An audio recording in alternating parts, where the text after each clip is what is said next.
encontramos en la palabra de Dios, contenida en 5 pasos hacia la salud mental.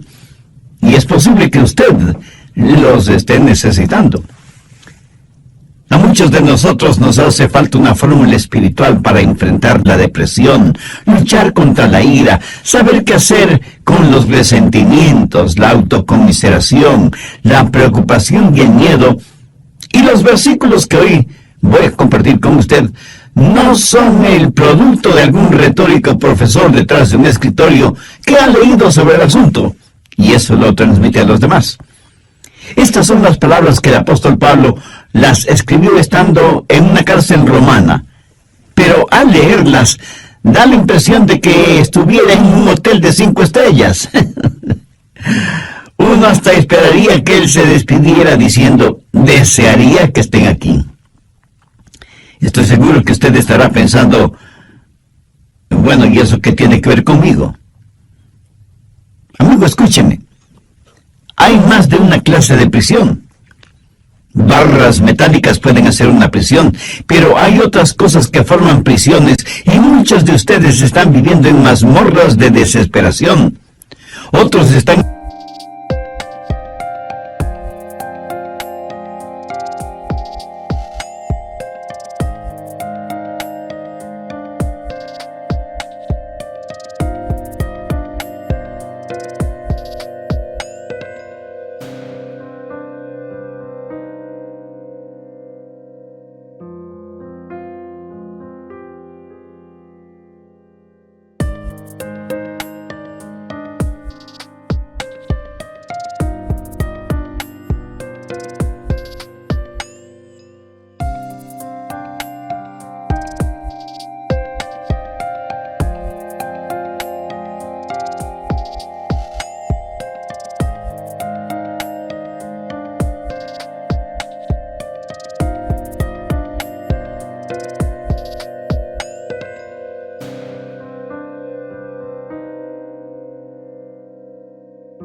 encerrados tras murallas de resistencia y rebeldía. Hay unos cuantos más encadenados a circunstancias adversas con grilletes de miedo. Así que, ¿lo ve? Hay más de una clase de prisión. Y lo que Pablo dice aquí es tan increíblemente relevante que no podemos pasarlo por alto. Él sabía que no podía salir de esa cárcel romana y decidió, por así decirlo, remodelar el lugar, no en lo exterior, sino en lo interior. Por eso en Filipenses 4:11 dice, he aprendido a contentarme cualquiera que sea mi situación. Bien, ¿cuáles son esos 5 principios que encontramos en esta porción de las Escrituras? Creo que será bueno leer los versículos pertinentes y luego los estudiaremos uno por uno. Empecemos a leer en el verso 4. Regocijaos en el Señor siempre. Otra vez digo, regocijaos. Vuestra gentileza sea conocida de todos los hombres. El Señor está cerca. Por nada estéis afanosos, sino sean conocidas vuestras peticiones delante de Dios en toda oración y ruego con acción de gracias. Y la paz de Dios, que sobrepasa todo entendimiento, guardará vuestros corazones y vuestros pensamientos en Cristo Jesús. Por lo demás, hermanos, todo lo que es verdadero, todo lo honesto, todo lo justo, todo lo puro, todo lo amable, todo lo que es de buen nombre, si hay virtud alguna, si hay algo digno de alabanza, en esto pensad. Lo que aprendisteis y recibisteis y visteis en mí, esto haced, y el Dios de paz estará con vosotros. Bien, comencemos a estudiar esos 5 pasos. Primer paso, aprenda a regocijarse en la presencia del Señor. Específicamente, veamos los versos 4 y 5. Regocijaos en el Señor siempre. Otra vez digo, regocijaos. Vuestra gentileza sea conocida de todos los hombres. El Señor está cerca. No debemos olvidar el motivo por el cual Pablo estaba preso, por predicar el Evangelio del Señor Jesucristo. Pero en esa cárcel no estaba solo. Sabía que Jesús estaba con él. Por eso dice esas extraordinarias palabras: regocijaos en el Señor siempre, el Señor está cerca. Por favor, note que Pablo no está haciendo referencia a la profetizada segunda venida de Jesucristo a la tierra. Está diciendo que el Señor estaba ahí con él en esa prisión y por eso se regocijaba en el Señor. Y esto es algo extraordinario que todos debemos aprender, sin que importe en dónde estemos, o cuán oscura parezca la noche, o cuán lleno de obstáculos esté el camino, o cuán grande sea el problema. Jesucristo está con nosotros, siempre presente. Jesús mismo dijo: no te desampararé ni te dejaré. Y de lo que es mi experiencia personal, Él nunca ha dejado de cumplir sus promesas. Confiar en el Señor es la única manera de entender esa, de otra manera, ilógica declaración de Pablo: regocijaos en el Señor siempre. Ahora quiero que entienda lo siguiente en forma muy clara: usted no se regocija en las circunstancias. ¿Cómo puede regocijarse si está en la cárcel y su compañero de celda es un hombre totalmente depravado, y el calabozo es frío, húmedo, maloliente, infestado con ratas? No, usted no puede regocijarse en esas circunstancias. Usted se regocija en la realidad de que nada puede separarle del amor de Dios que es en Cristo Jesús. El apóstol Pablo, cuando escribió a los creyentes en Roma, les dijo: ¿quién nos separará del amor de Cristo? ¿Tribulación, o angustia, o persecución, o hambre, o desnudez, o peligro, o espada? Como está escrito: por causa de ti somos muertos todo el tiempo, somos contados como ovejas de matadero. Antes, en todas estas cosas, somos más que vencedores por medio de aquel que nos amó. Por lo cual estoy seguro que ni la muerte, ni la vida, ni ángeles, ni principados, ni potestades, ni lo presente, ni lo porvenir, ni lo alto, ni lo profundo, ni ninguna otra cosa creada nos podrá separar del amor de Dios que es en Cristo Jesús, Señor nuestro. Nuestro gozo en el Señor debe ser continuo, no esporádico. Por eso Pablo dice: regocijaos en el Señor siempre. Y eso literalmente significa todo el tiempo, cada día, cada semana, cada mes, cada año, cada segundo. Y no debido a las circunstancias, sino a pesar de las circunstancias. No olvide que Pablo escribió estas palabras estando en una prisión. El gozo en el Señor debe ser como un termostato, no como un termómetro. El termómetro registra las condiciones. El termostato regula o controla las condiciones. Se dice que la felicidad está relacionada con el termómetro. Si usted está relativamente bien, se siente feliz. Pero cuando la temperatura sube, se siente infeliz. Su concepto de felicidad es como una montaña rusa, unas veces arriba y otras veces abajo. ¿Por qué? Porque su felicidad depende de las circunstancias. En cambio, el verdadero gozo en el Señor es constante, porque Jesucristo no cambia. ¿Sabe lo que debemos aprender a hacer? Practicar la presencia del Señor en todos los niveles de nuestra vida: en el hogar, en los negocios, en la iglesia, en los deportes, en nuestra vida política y social, y en fin, en todas partes.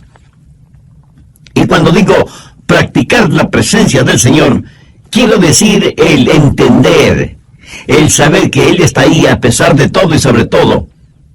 Dios no quiere ser como un termómetro en esta vida, Él quiere ser como un termostato.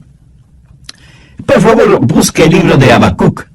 Está casi al final del Antiguo Testamento, antes de Sofonías, Ageo, Zacarías y Malaquías, que son los últimos 4 libros del Antiguo Testamento. Habacuc, capítulo 3, los versos 17 y 18. Aunque la higuera no florezca, ni en las vides haya frutos, aunque falte el producto del olivo, y los labrados no den mantenimiento, y las ovejas sean quitadas de la majada, y no haya vacas en los corrales, con todo yo me alegraré en Jehová, y me gozaré en el Dios de mi salvación. Si usted no tiene gozo permanente en su corazón, es porque Jesús no es real para usted. No importa que usted esté muy enfermo físicamente o abatido espiritualmente, Jesús siempre está junto a usted. Y si usted no lo siente cercano, no es culpa de Jesús, es culpa únicamente suya. Jesucristo, cuando estuvo a pocos días de su muerte en la cruz del Calvario, habló de este gozo. Por favor, busque el Evangelio de Lucas, capítulo 10, verso 21. En aquella misma hora Jesús se regocijó en el Espíritu y dijo: Yo te alabo, oh Padre, Señor del cielo y de la tierra, porque escondiste estas cosas de los sabios y entendidos y las has revelado a los niños. Sí, Padre, porque así te agradó. Y un poco antes de ser arrestado, juzgado y sentenciado a morir en la cruz, Jesús dijo: Estas cosas os he hablado para que mi gozo esté en vosotros y vuestro gozo sea cumplido. Veamos lo que dice el Salmo 16:11. Me mostrarás la senda de la vida, en tu presencia y plenitud de gozo. Eso es lo que, en síntesis, Pablo está diciendo.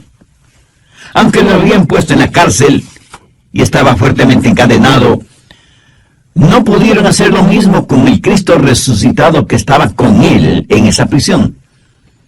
Aunque los carceleros romanos no podían verlo, era una realidad. Sobre todo para Pablo ese momento.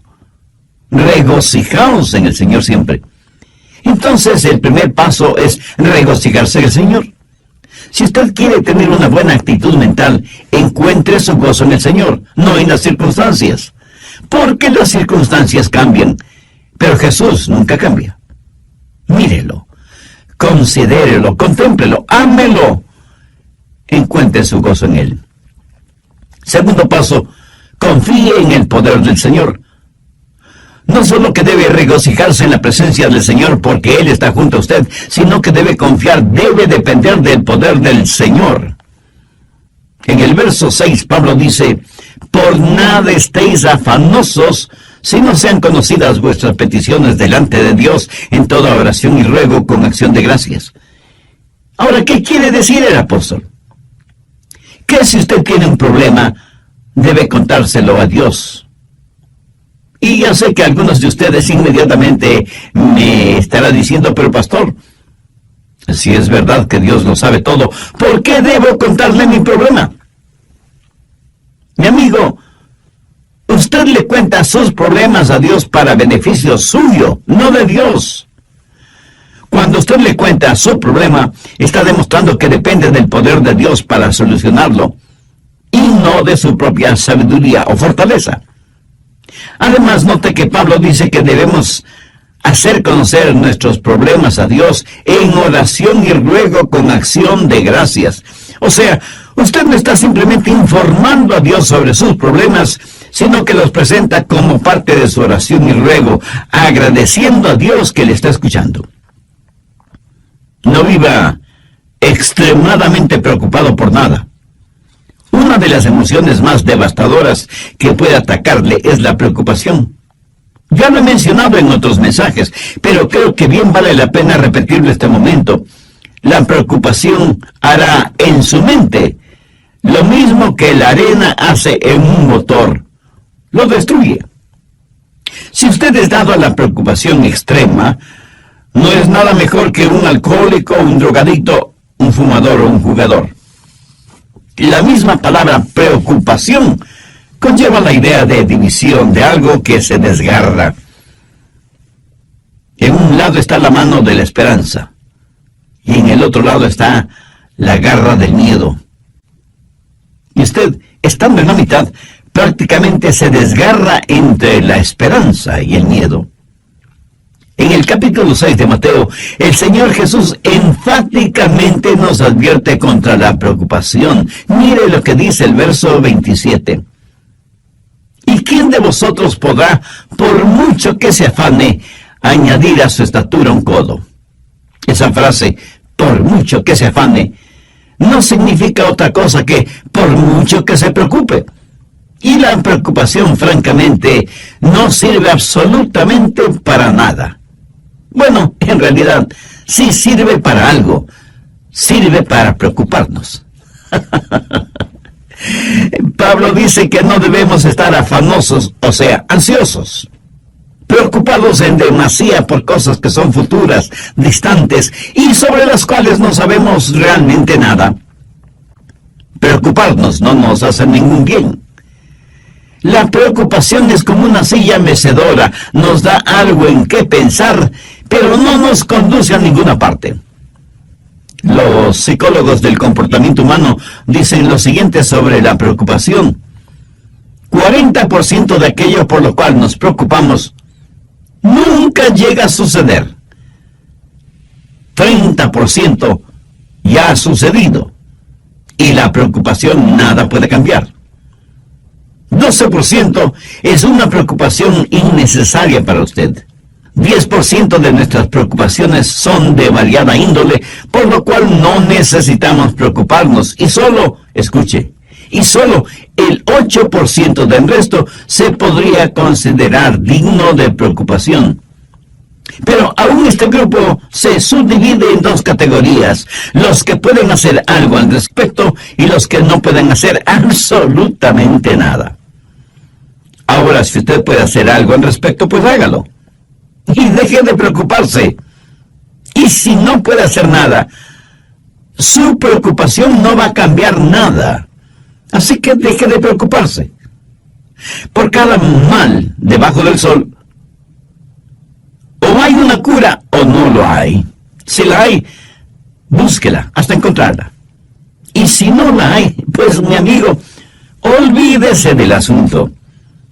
Jesús dijo que nadie puede añadir ni un centímetro a su estatura por medio de la preocupación.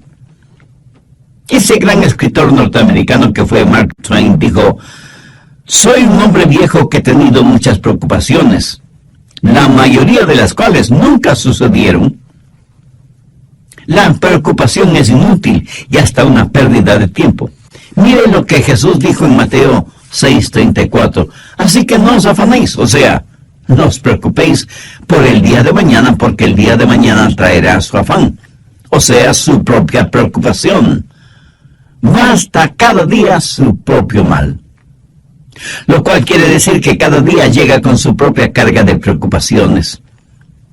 La preocupación no elimina los sinsabores del mañana, más bien los aumenta. Y al mismo tiempo nos quita el gozo de hoy. Cubre con nubes el sol de nuestra alegría y siembra de espinas y abrojos el sendero de nuestras esperanzas. No nos ayuda a enfrentar el mañana, porque Dios nos da la fortaleza para hoy. Cuando usted trae los problemas de mañana, sobrecarga su hoy. Y cuando usted llega al mañana, usted no está más listo de lo que estuvo hoy. Y la preocupación se vuelve el interés en problemas prestados. Además, usted llega al mañana menos preparado de lo que estuvo hoy y llega sin aliento porque trató de vivir el hoy en la fortaleza del mañana. Y al hacerlo, sobrecargó su hoy con las preocupaciones de su mañana. Y no me pida que lo repita todo eso porque no podría hacerlo. Jesús dijo que esa manera de actuar era propia de los gentiles. Mire, Lucas 6:32. Porque los gentiles buscan todas estas cosas. Cuando usted se preocupa desmedidamente, actúa mental. Desde el programa anterior estamos estudiando en el capítulo 4 de Filipenses 5 pasos hacia la salud mental, poniendo énfasis en primer lugar en la frase paulina: regocijaos en el Señor siempre. Entre otras cosas dije que el gozo en el Señor debe ser como un termostato, no como un termómetro. El termómetro registra las condiciones. El termostato regula o controla las condiciones. Se dice que la felicidad está relacionada con el termómetro. Si usted está relativamente bien, se siente feliz. Pero cuando la temperatura sube, pues se siente infeliz.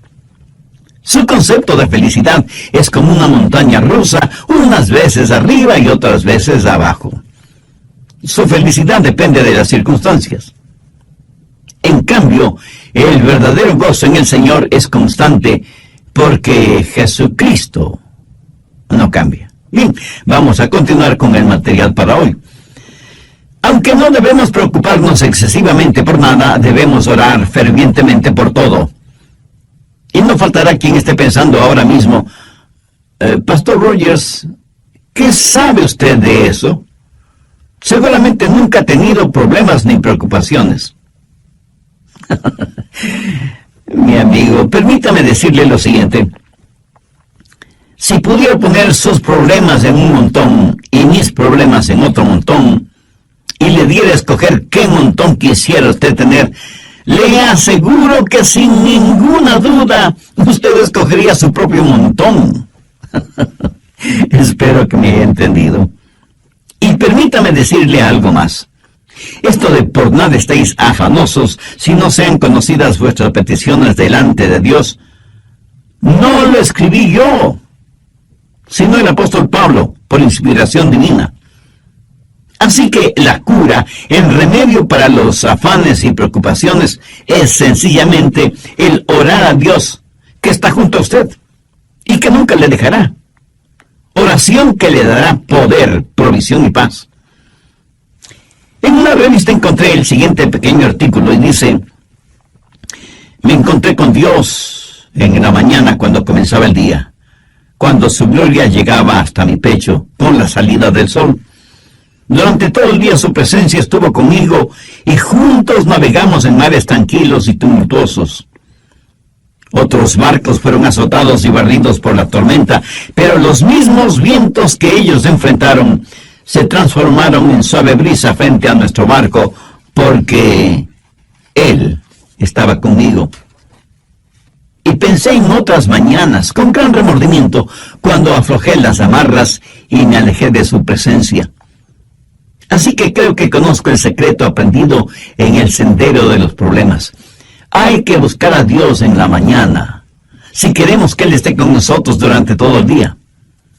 Abra la puerta de cada mañana con oración.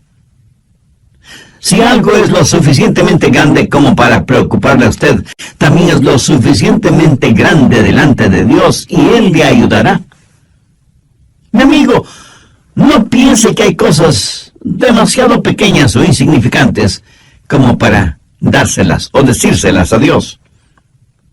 Ore a Dios por todo y en todo tiempo. Se cuenta de un misionero en África que un día se encontró frente a un voraz león y oró y pidió a Dios que Él le librara de las garras y fauces de ese león. Y Dios así lo hizo. Esa noche en su casa, él trató de dormir, pero un mosquito lo mantuvo despierto toda la noche. A la mañana siguiente, él tenía profundas ojeras por el hecho de haber estado despierto toda la noche. Ese mismo momento el Espíritu Santo habló a su corazón diciéndole: pediste al Padre que te librara del león, pero pensaste que podías enfrentar al mosquito por ti mismo y perdiste la batalla, ¿verdad? Piénselo. Porque esto nos sucede a todos. Creemos que necesitamos a Dios para las cosas grandes, pero no para las cosas pequeñas. Esas las podemos manejar nosotros mismos. ¡Qué tremendo error! Por nada estéis afanosos, si no sean conocidas vuestras peticiones delante de Dios, en toda oración y ruego con acción de gracias. Algunos dicen: pastor, es que yo no quiero molestar a Dios con cosas insignificantes. Y yo a la vez tengo que preguntarle: ¿y si son insignificantes, por qué se preocupa tanto por ellas? ¿Hay algo que sea demasiado grande o demasiado pequeño para Dios? ¿Sabe cuál es en realidad nuestro mayor problema? El dejar a Dios fuera de nuestros problemas. Tercer paso: medite en la provisión del Señor. Cuando pedimos a Dios que nos ayude, debemos hacerlo con una actitud de agradecimiento. Pablo termina el verso 6 con las siguientes palabras: con acción de gracias. Ahora, si usted le pide más a Dios, pero no le agradece por lo que ya le ha dado, yo no creo que sus oraciones serán contestadas como usted quisiera que le contestaran. ¿Sabía que no hay mayor expresión de fe que la gratitud y que la preocupación es la mayor expresión de ingratitud? Piénselo. La gratitud es la mayor expresión de la fe y la ingratitud es la mayor expresión de la ingratitud, de la preocupación, de la incredulidad. Por lo tanto, rehúse el preocuparse innecesariamente. Deje sus problemas en manos de Dios y agradezcale a Dios por lo que ya ha hecho y por lo que hará por usted. ¿Por qué Pablo nos anima, nos pide, nos exhorta a tener un espíritu de gratitud, siendo que él mismo está preso y encadenado en una inmunda prisión romana? Pues debido a las bendiciones que había recibido, a veces tenemos que saber enfocar las cosas. A veces nos encerramos en nuestra autocompasión y fracasamos en ver las bendiciones de Dios. No reciba las cosas como que las mereciera, sino con profunda gratitud. Búsquenlas. Ingratas son, por lo general, personas infelices. O sea, no saben lo que es la alegría, la felicidad. Algunas personas, en vez de ser humildemente gratas, son altivamente ingratas. Y creo que todos conocemos a personas así. Son personas llenas de amargura, temores, negativismo, egoísmo y autocompasión. Amigo, regocíjese en la presencia del Señor, confíe en su poder, medite en las provisiones de Dios. Cuarto paso, descanse en la paz del Señor. Veamos Filipenses 4:7. Y la paz de Dios, que sobrepasa todo entendimiento, guardará vuestros corazones y vuestros pensamientos en Cristo Jesús. La paz de Dios está ahí para guardarle y para protegerle. Cuando Pablo estuvo en la cárcel, lo más probable es que estuvo custodiado por soldados romanos día y noche. Después de todo, Pablo era un prisionero importante. Y el apóstol, mirando a esos soldados romanos, se dijo: yo tengo algo mejor que me protege. Tengo la paz de Dios. Él tenía el gozo mismo de Dios, protegiéndole, guardándole, aún dentro de esa lóbrega celda. Él sentía la presencia de Cristo en él, en esa prisión. ¿Qué clase de paz es la que tuvo Pablo? La paz de Dios. Y esta no es una paz provista por las circunstancias. Las circunstancias que ese momento rodeaban a Pablo podían ser cualquier cosa menos portadoras de paz.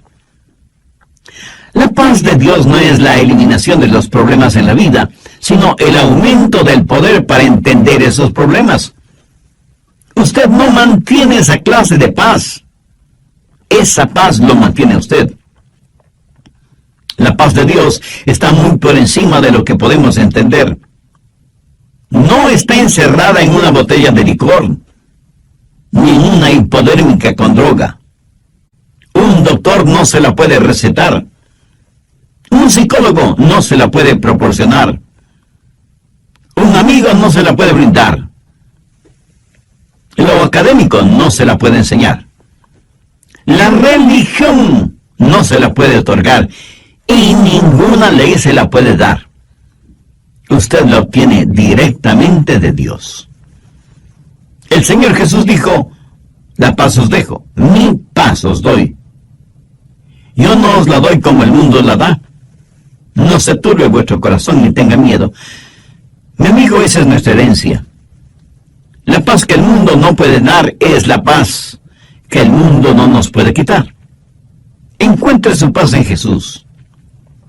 En Isaías 26:3 leemos: tú guardarás en completa paz aquel cuyo pensamiento en ti persevera, porque en ti ha confiado.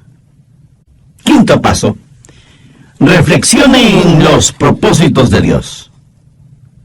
No sería nada raro que usted esté pensando: ¿y cuál es el propósito de Dios para mí? Bueno, la respuesta está en Filipenses 4:8.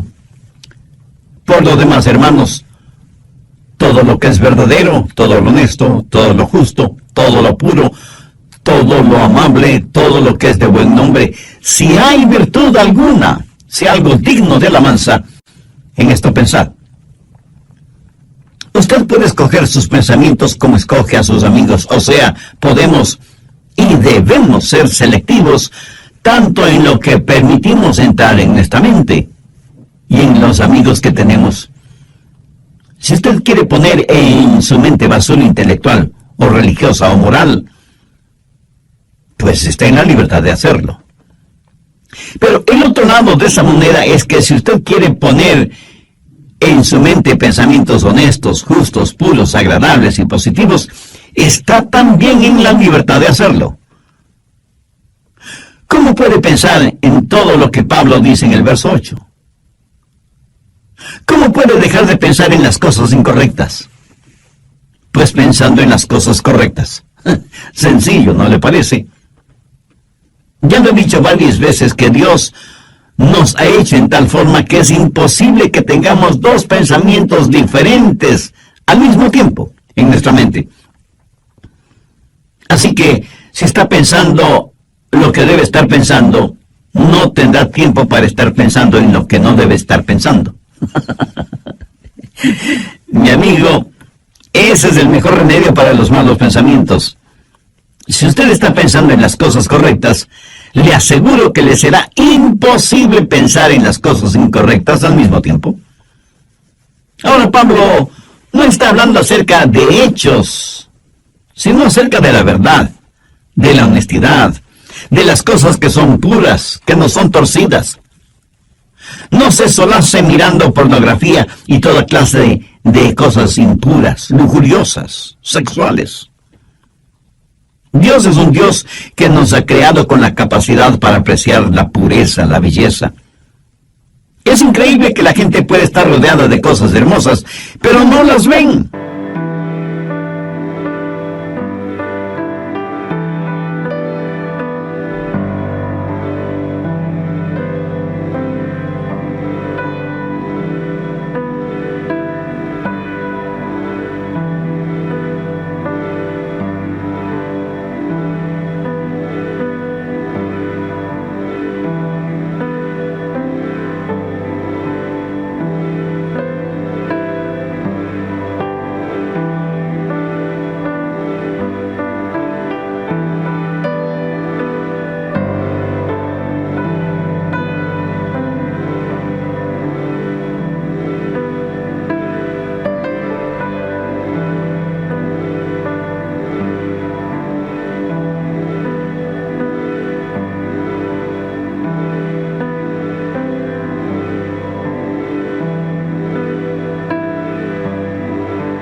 Describió para su esposa la impresión de haber visto el Gran Cañón.